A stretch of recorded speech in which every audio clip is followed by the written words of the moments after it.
সারাটা দিন এত পরিমাণ ব্যস্ততায় কাটে, জানি না আমার মতো এত ব্যস্ততায় কারো দিন কাটে কিনা।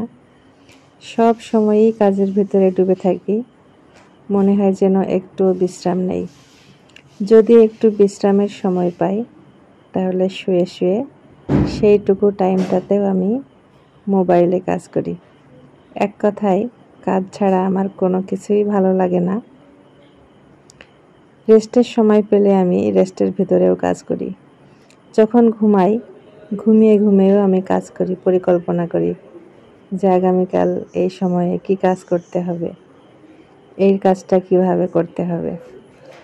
এক কথায় আমার মাথাটাই হয়ে গেছে, আমার ব্রেনটাই হয়ে গেছে কাজময়। কাজ ছাড়া আমি কোনো কিছুই ভাবতেই পারি না। আসলে আমি ইদানিং বুঝতে পারছি না যে এটা হচ্ছে আমার মানসিক সমস্যা হয়ে গেছে কিনা। এত কাজ একটা মানুষ করতে পারে।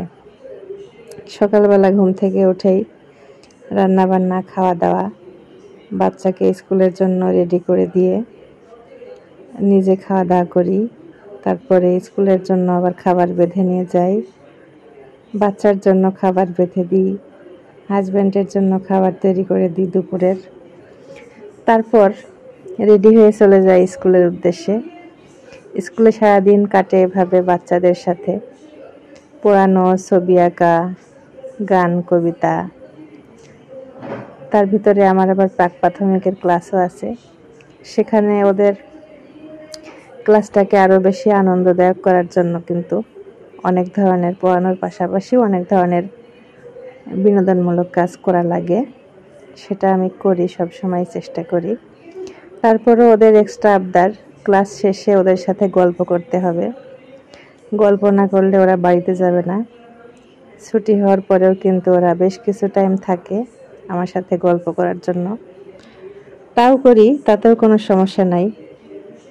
তারপরে স্কুল থেকে বাড়ি ফিরে কি করি, এসে হালকা একটু রেস্ট নিয়ে আবার রাতের জন্য খাবার দাবার রেডি করা, বাড়ির যত পেন্ডিং কাজ পড়ে থাকে সেগুলা করি।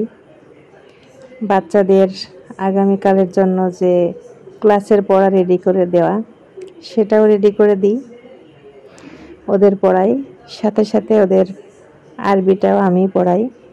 আমার বাচ্চাদের আমি বাইরে কোথাও পড়াতে দিতে পারি না, মানে আমার সময় হয়ে ওঠে না, ওদেরও সময় হয়ে ওঠে না।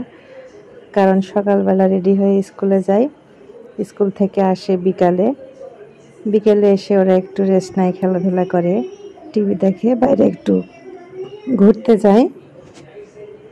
তারপরে আর কোনো সময় থাকে না, সন্ধ্যা লাগলে আবার পড়তে বসে। এজন্য ওদেরকে আমাকেই পড়াতে হয়। আজকে ক্লাসে সারাদিন স্কুলে অনেক ব্যস্ত ছিলাম মাল্টিমিডিয়া ক্লাস নিয়ে। তো মাল্টিমিডিয়া ক্লাসে কিন্তু প্রজেক্টরের মাধ্যমে ক্লাস নিয়েছি আজকে। বাচ্চারা অনেক উপভোগ করেছে। বাচ্চারা এমনিতেই ক্লাসে যে পরিমাণ মনোযোগী হয় তার থেকে কিন্তু অধিক পরিমাণে মনোযোগী হয় যদি আমরা মাল্টিমিডিয়া প্রজেক্টরের মাধ্যমে ক্লাস নিই।